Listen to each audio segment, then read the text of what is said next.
Well, good afternoon, everyone, and welcome back to our regular 2:30 update. To those of you who celebrated yesterday, I hope you had a wonderful Easter Sunday. In addition to IDPH Director Dr. Ngozi Ezike, I am joined today by Chuck Sullivan, representing our firefighters as the President of the Associated Firefighters of Illinois, and Alice Johnson, representing our nurses as Executive Director of the Illinois Nurses Association. This virus has claimed the lives of hundreds of Illinoisans. It has stolen the good health of tens of thousands more, and it has disrupted the livelihoods of hundreds of thousands.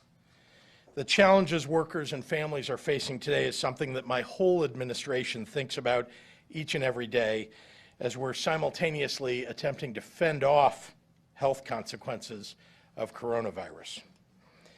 Today, I want to update you on our work to provide unemployment benefits to the unprecedented number of Illinoisans who have lost their jobs to the spread of COVID-19. The unemployment claims process has been a source of hardship for all too many Illinois residents, as it has been for dozens of states across the nation. So many families are hurting at a scale that this country hasn't seen ever in our lifetimes. And our state unemployment filing systems, which were built a decade ago for a much lower number of claims, simply haven't kept pace. This was the painful truth that we discovered when unemployment began to spike. So I want to discuss what we've done to improve capacity and throughput of claims at the Department of Employment Security to deliver unemployment benefits as quickly as possible to everyone who needs them. I also want to give you an update, an overview of the obstacles that existed when this crisis began as context for the improvements that we've made. For the 5 weeks from the beginning of March and running through April 4th, IDES saw more than 513,000 initial unemployment claims filed, the largest number ever filed over any 5-week period in our state's history. That's more initial claims than during all of last year. And it's a 400% increase above the total initial claims in the same first 5-week time frame of the 2008 Great Recession. Remember that the computer system that was built to handle unemployment claims for our state was built in 2010 in the wake of the Great Recession. And it was built with the idea that unemployment would never really exceed what we saw in 2008 and 2009. But today, we are seeing 5 times that number of claims. For some additional context, since March 1st, IDES fielded over 6.5 million online sessions, and the IDES call center, operated by 173 employees, has processed thousands of calls each and every day.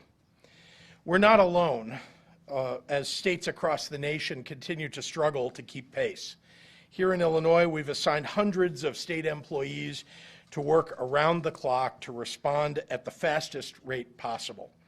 539 IDES employees bravely return to their physical workspace each day to answer calls, process claims, and provide support. And since March 1st, they have collectively worked 6,500 hours beyond their normal workdays. They processed and paid over 270,000 new claims, totaling $200 million in unemployment benefits. These IDES employees did in a month what might normally take most of a year. To increase staffing during this surge, IDES has brought back retired staff members who left the field fairly recently. Because some retirees may be in a COVID-19 vulnerable category, to keep them safe, IDES is providing them with laptops and giving them assignments that allow them to work from home. We've also updated IDES's phone system to increase capacity by 40%, substantially reducing wait times. We also expanded daily call center hours to respond to high volumes after hours.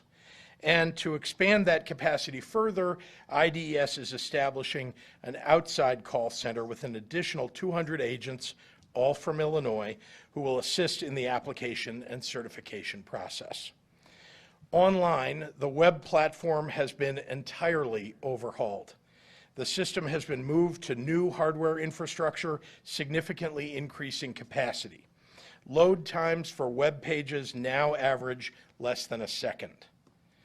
The agency has also sped up the application process by removing some of the normal verification checks that were slowing people down, replacing them with faster methods. And like other states, we implemented an alphabetized filing schedule to spread out the volumes of claims and provide all who are filing an easier and faster process.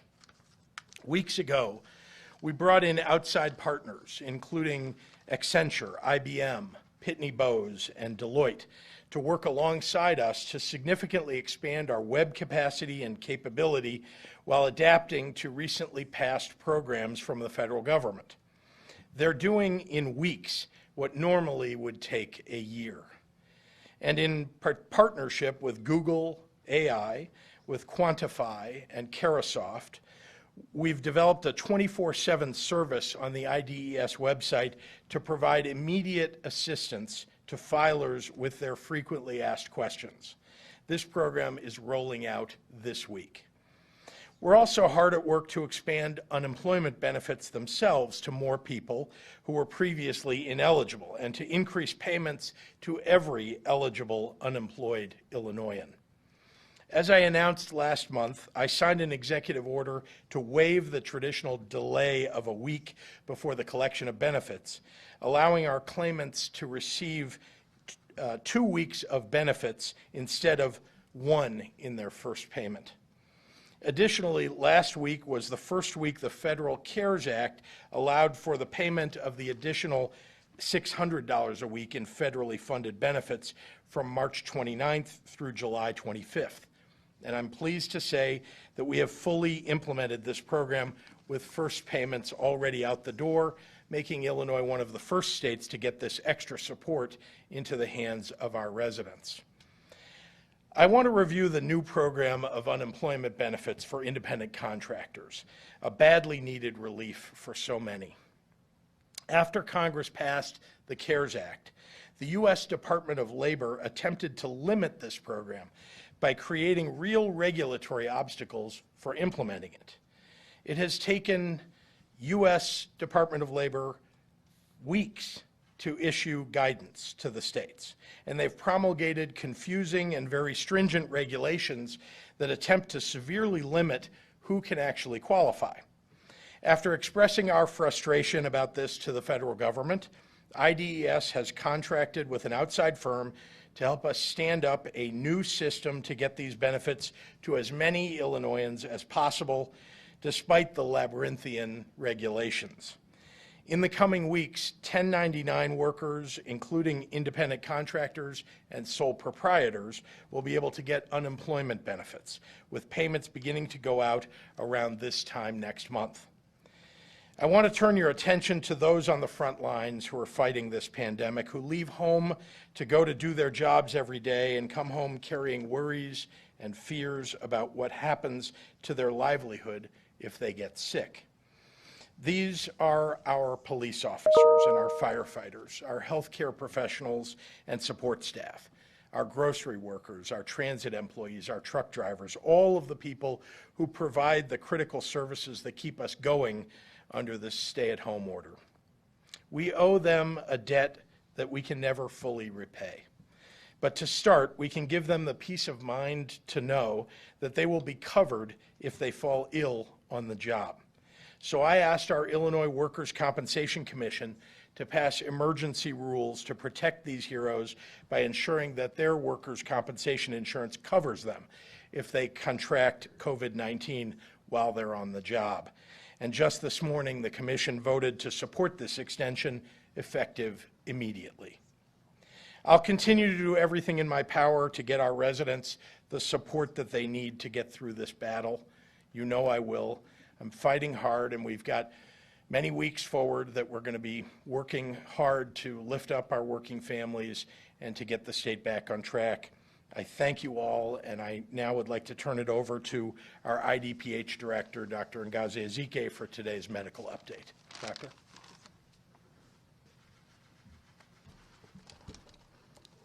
Good afternoon. In talking about unemployment, it's important to recognize and acknowledge the toll that it takes on individuals as well as communities, not only financial, but mentally and emotionally. Unemployment has been linked with a number of psychological disorders, particularly anxiety, depression, substance abuse, and a decrease in self-esteem. Workers' compensation can help with some of the financial impacts, but I'd also ask that we also support each other with the societal and emotional impacts. During these tough times, I'd like to remind people of the resources that the state launched on Saturday. It's Call for Calm, a free-of-charge emotional support text line where you can speak with a mental health professional. Text TALK, T-A-L-K, to 55020 or hablar, H-A-B-L-A-R, for service in Spanish to the same number. Again, 552020. Today, IDPH is sad to report that 74 additional lives were lost to COVID-19, to bring our statewide total to date to 794. We are also reporting 1,173 new COVID cases for a total of 22,025 in 87 counties of Illinois. The individuals and the communities impacted by this virus have touched nearly every part of our state. We must stay the course and continue working together to practice physical distancing and stay at home as much as possible. This, along with wearing our masks and washing our hands and cleaning the frequently touched surfaces, are absolutely our best weapons against this virus. As we move forward, let's all be aware of the very real impacts of unemployment and help our fellow Illinoisans. Once we emerge from this pandemic, we will continue to rebuild all of our communities. And now I will translate my comments into Spanish. Buenas tardes. Hablando sobre el desempleo, es importante reconocer el costo que afectó tanto a las personas y las comunidades, no solo fiscal, sino también mental y emocional. El desempleo está relacionado con enfermedades de salud mental, particularmente ansiedad, depresión, abuso de sustancias y una disminución de la autoestima. La compensación de los trabajadores puede ayudar con algunos de los impactos fiscales, pero me gustaría pedir que también nos apoyemos con los impactos sociales y emocionales. Durante estos tiempos difíciles, me gustaría recordarle a la gente los recursos que el Estado lanzó el sábado. Es Llama para Calma, una línea de texto de apoyo emocional gratis donde puedes hablar con un profesional de salud mental. Envíe la palabra hablar para recibir servicios en español al número 552020. Otra vez, 552020. Hoy, IDPH reporta 74 vidas adicionales perdidas por COVID-19, para un total de 794 muertos aquí en Illinois. También estamos reportando 1,173 muertos por un total de 22,025. Las personas y las comunidades afectadas por este virus han tocado casi todas las partes del estado. Debemos mantener el rumbo y seguir trabajando juntos para practicar el distanciamiento físico, lavarse las manos y quedarse en casa cuando sea posible. Y no te olvides de usar su máscara. A medida que avanzamos, todos seamos conscientes de los impactos muy reales del desempleo y ayudamos a nuestros compañeros de Illinois. Una vez que salgamos de esta pandemia, vamos a reconstruir todas las comunidades más fuertes que antes. Gracias. And with that, I will turn it over to Ms. Alice Johnson, the Executive Director of the Illinois Nurses Association.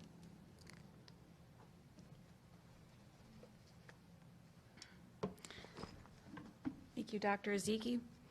In normal conditions, hospitals are one of the most hazardous places to work in America. Registered nurses lift, reposition, and transfer patients, which can cause overexertion, sprains, and strains. In Illinois, the on-the-job illness and injury rate for nurses is 7.9 per 1,000 RNs. These are not normal times, and nurses not only face these hazards, but are now on the front lines of the fight against a deadly pandemic. Every day, they go into work risking their own health and safety, as well as the safety of their families. More than 200 doctors and nurses across the world have been lost to this pandemic. In Illinois, nurses in hospitals, long-term care facilities, clinics, mental health centers, and correctional centers go in every day to take care of their patients facing this same risk. As a result of their sacrifice, nurses in Illinois are starting to get sick and infected. Sadly, we have seen some employers argue with nurses about where they became infected, completely ignoring the obvious risk created by the work they do every day. Nurses should not be left to deal with the long-term and costly consequences of becoming infected with COVID-19 on their own. On behalf of the Illinois Nurses Association, we want to thank Governor J.B. Pritzker for making this important change in the law to see that nurses and all essential workers receive their rightful benefits under Illinois' workers' compensation law. Due to this change, there will now be a fair and reasonable presumption that a nurse who becomes infected with COVID-19 during this crisis became infected on the job, which will then ensure that she receives the workers' compensation benefits that are rightly deserved. Again, thank you on behalf of the nurses of Illinois. And now we'll hear from Chuck Sullivan, the president of the Associated Firefighters of Illinois.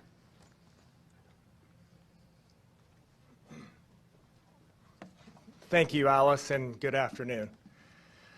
In a crisis, we need a decisive action, and I think we can all agree that Governor Pritzker has demonstrated that decisiveness regularly over the last 5 or 6 weeks, and today's no different.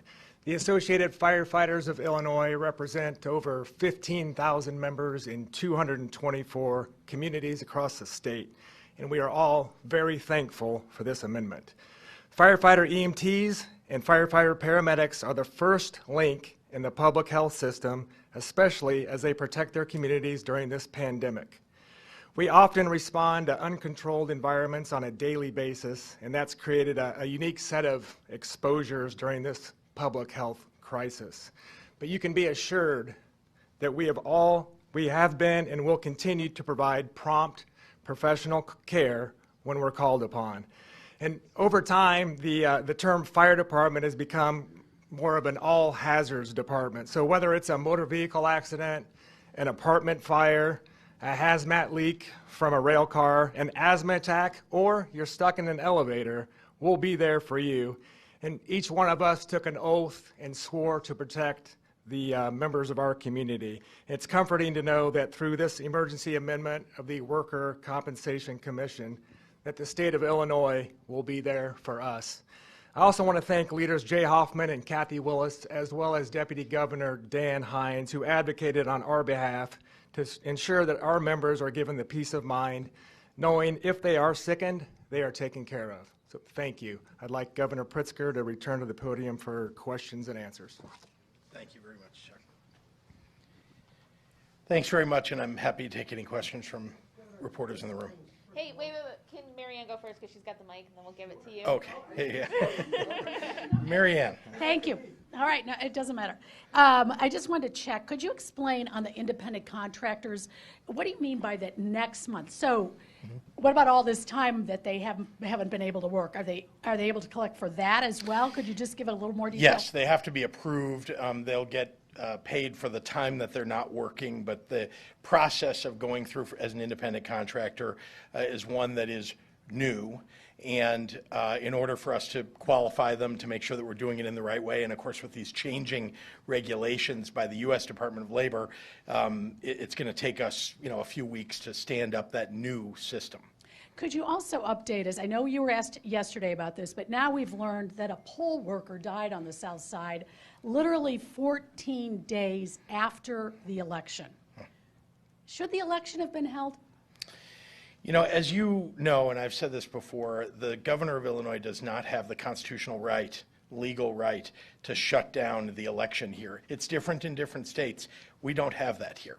So I couldn't shut it down. What I did do, though, as you recall, is in the weeks before the election, I began virtually every day, or certainly frequently, telling people, you can vote today, early voting. You can get a mail ballot today, send in and get one. We were encouraging people not to go to the polls if they could avoid going to the polls. And indeed, I think that's exactly the same thing that we need to do, even more so when we get to the general election. I'm advocating that everybody should be applying for a mail ballot if they can, and that's virtually everybody, and to vote by mail. Was it a mistake? I mean, it does... 5 days after the election. Now people are getting letters. They're going to be concerned that they were also infected. Yeah.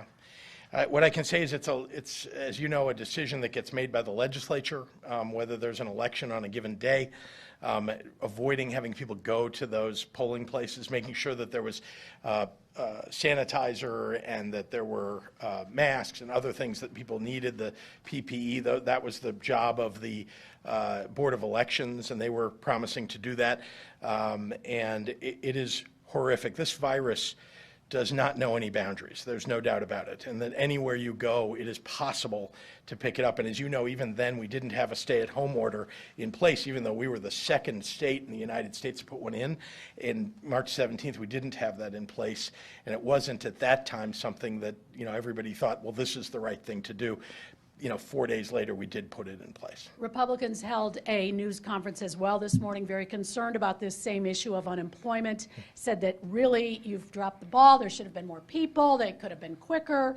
Do you think you now have it in place to help people faster?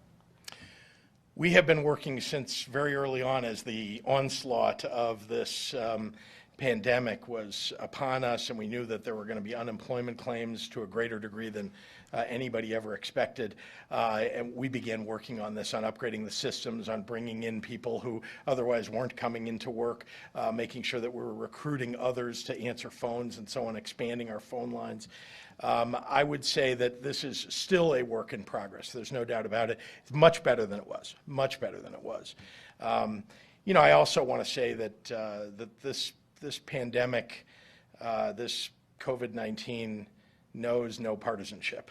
And in the process of my work here on dealing with COVID-19, I've had lots of interactions with Republicans and Democrats. Many have been extraordinarily constructive in their offering ideas and assistance and the things that we need. Some not so much. And I think that, I draw a distinction between those who stand up in this moment and try to help and those who, hold press conferences to complain. And folks have asked me where you came up with the list for the workers' comp on who's essential and who's not, and why is the news media not a part of that? Why is the media not part of if someone from the news media got sick, could not claim workers' comp? Well, so let's start with the essential worker list is something, overall, the essential worker list is something that came from the Department of Homeland Security originally. And news media is part of that. They are, yeah, that's right. And so we've added, we've created a list that's even larger than the Homeland Security Department put out.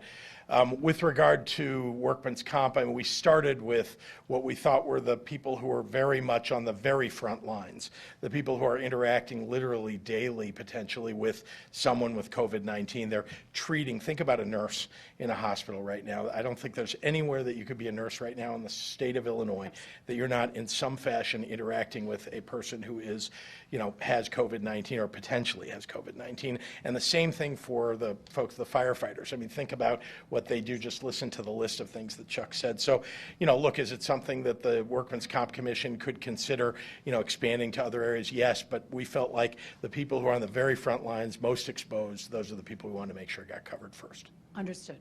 Any update on McCormick Place? Yeah, I'm very proud to tell you that the people who have done the work there deserve such kudos for the amazing results that we've seen. Now, one of the things that we've got at McCormick Place I want to describe to you that's different than the original reports that were coming out. There are 500 beds you're aware of that were, are low acuity people with COVID-19 who can move out of a hospital. There also is another hall that's been set up with tents with negative pressure, which is hard to do inside a pre-existing building that doesn't have negative pressure normally. But that was set up by the National Guard. The National Guard flew their C-130s to go pick up these tents that are, housing this negative pressure wing of McCormick Place, and that's 750 beds, potentially for people who might come in as low acuity. It's possible they might reverse course and become worse and need to move within the facility to kind of a more acute phase. So that's what that is doing, and it's a really remarkable thing. We also have central line oxygen in this facility. That's not something they have at Javits Center. So the idea that we're able to provide oxygen to every one of those patients and the kind that doctors would say, that's a higher acuity kind of bed that I want to put somebody in, that's really remarkable. When might you accept patients? When might McCormick Place? Well, there isn't a date. I mean, I would tell you this. We're monitoring very closely the hospitalizations, the ICU beds, the vents that are being used in hospitals today. And you've heard already that, there's a bending of the curve, that things look, better in terms of the angle of ascent than they have been before, even in the numbers today, although the deaths are more than they were yesterday. As you see, if you look back over the course of 6 days, there's a kind of a leveling effect, right? We've had days that are above today's, days that are below, but there's a leveling effect that you can kind of see in those numbers. And more so even as you look at the numbers of new cases, really looks like there's a leveling there. So, when we look at all of that and then we see, well, when does someone transfer out to McCormick Place? It's really when the hospitals become full.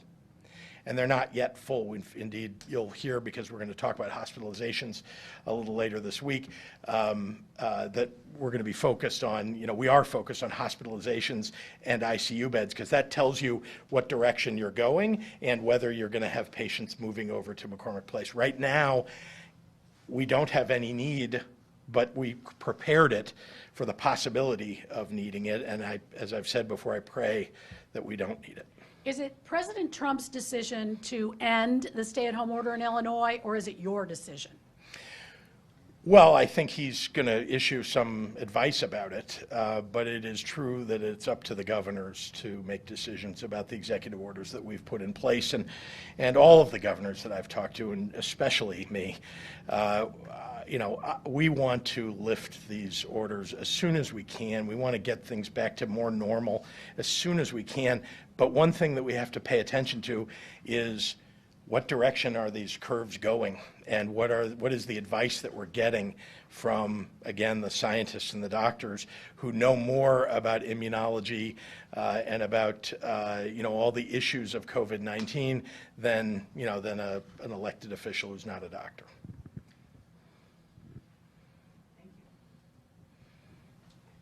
Well, she got the one question that I was going to ask, but that's fine and dandy. I'm sorry. The other question I wanted to ask you about was closing schools. As you're well aware, following what other governors are doing in New York, they decided to go ahead and close schools for the rest of the school year. There's a lot of people out there wondering, are we going to reopen schools, or are you going to go ahead and close them down for the rest of the year and do e-learning? I promise I will tell you as soon as I know the answer to that question. Is that coming this week? At this moment, I can't tell you whether it's coming this week. What I try to do every day is sort of, when I get into the office, we look at where are the numbers, what direction are things going, what would life look like, afterward if the direction is the right way, the correct way, and make decisions on that basis. But we haven't gotten there yet.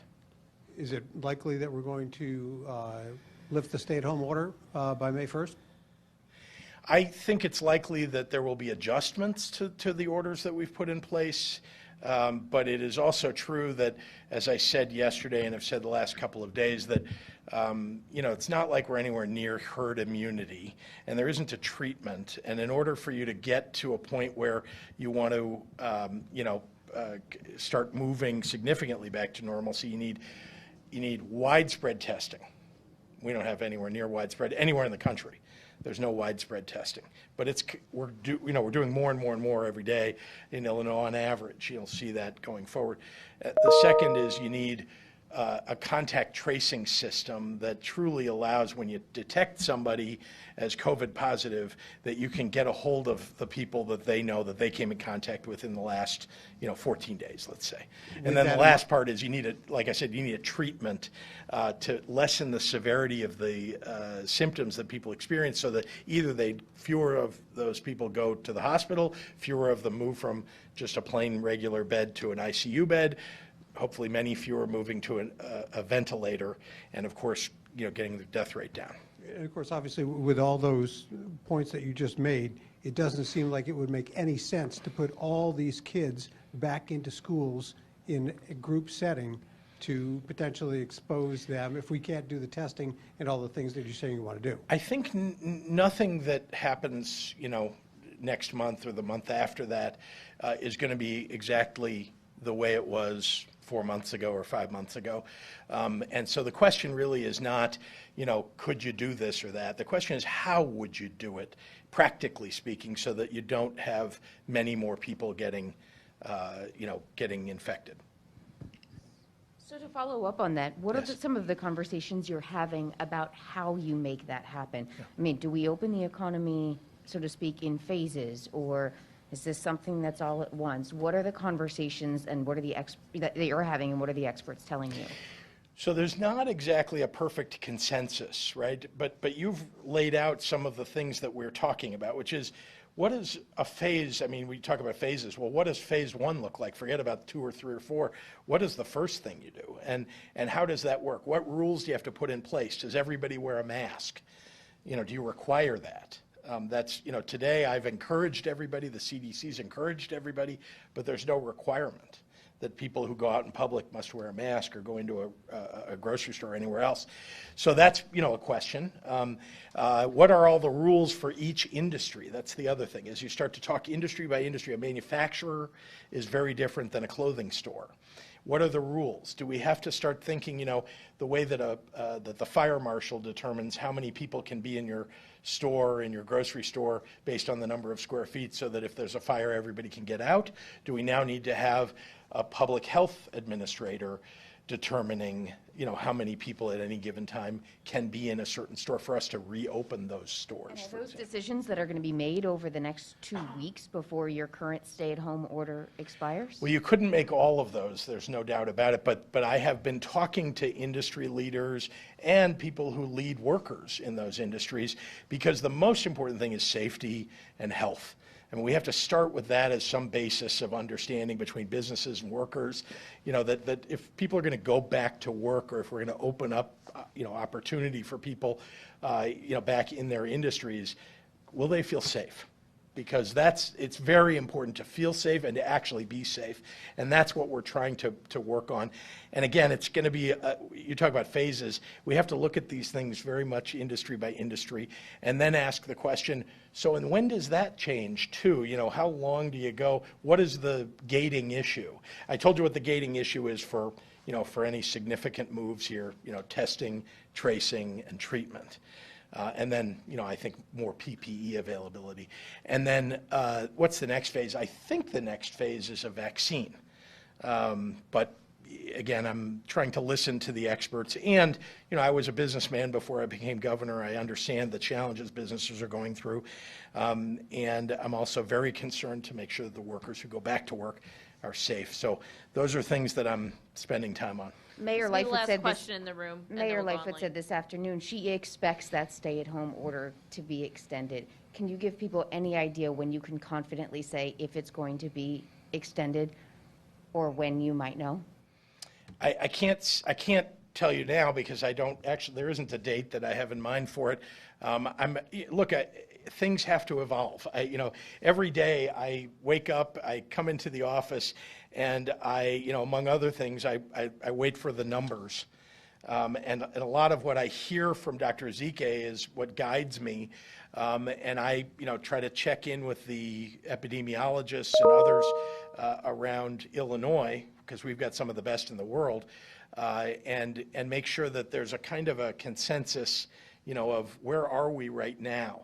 And so I will tell you that there's a building consensus anyway of people in hospitals, of epidemiologists, of our public health director, that things are, again, I've said it many times, but things are leveling more than they have before, and that's a very good development. You want to see that curve continue in the direction that it's in, and the reason that it will continue is because people stay at home under this order right now.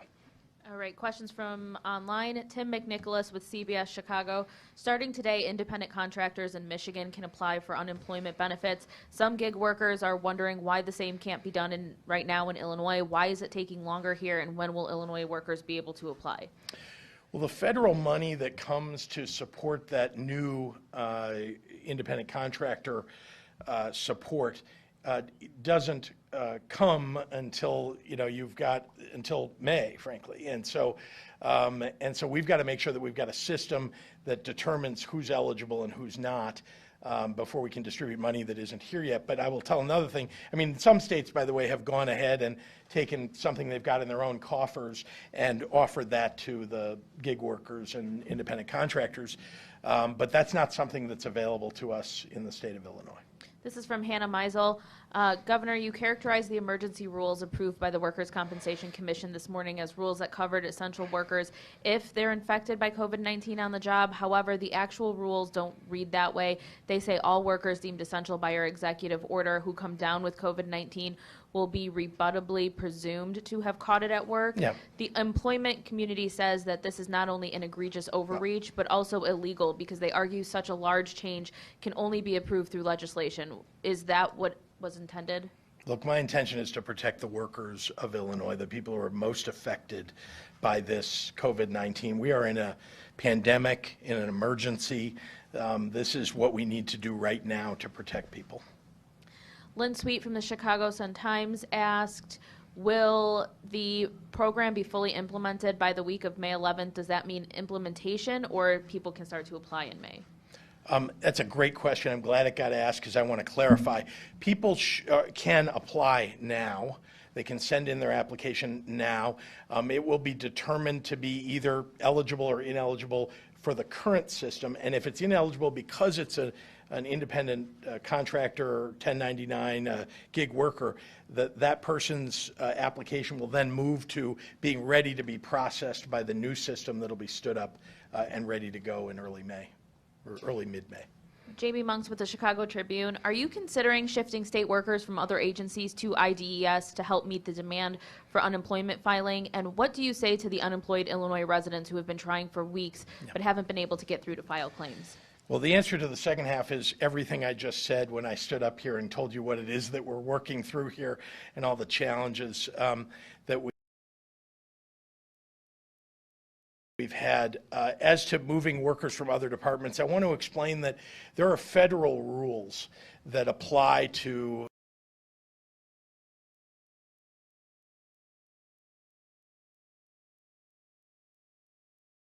be trained in a certain way. This is sensitive information for individuals. And so that's why you can't just grab people from anywhere, and why we're making sure that the people who are working the call centers, the people that are working at IDES, remember, what did I say? I said we're bringing back retired workers. They've all been trained.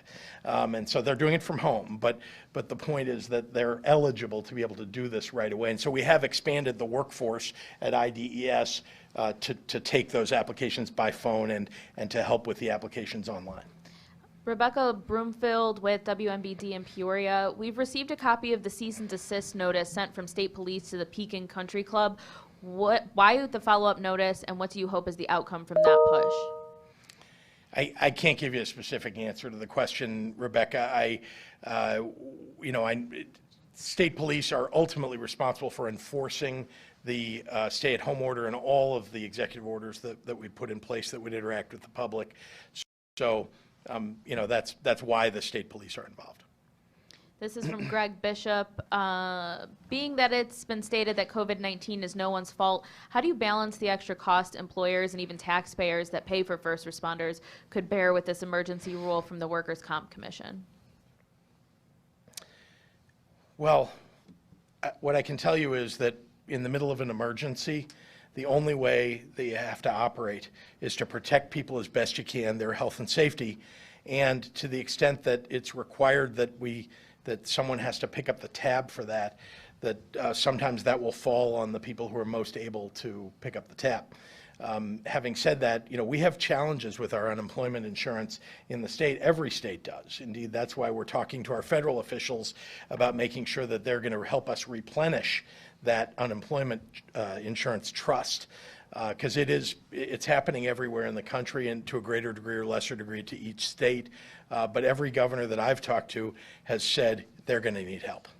Shia at Politico will be our last question. The Supreme Court is hearing arguments by phone, and the Chicago City Council is planning a teleconference. What is the holdup with the state legislature? Why aren't they meeting? Is that the question? Well, it is unfortunately a fact of state law today that the state legislature cannot meet electronically or in any way other than in person. That doesn't mean they couldn't meet and then decide not to meet and instead have a meeting by Zoom or some other method, but that is not currently state law. In order to change that, you'd have to have a meeting of the legislature. I know that the leaders on both sides of the aisle are having some discussions about how they might do that effectively. We're certainly going to assist them to make sure that it's a method that's safe and healthy for all the legislators. I don't know when that will be. All right, thanks everyone. Thank you.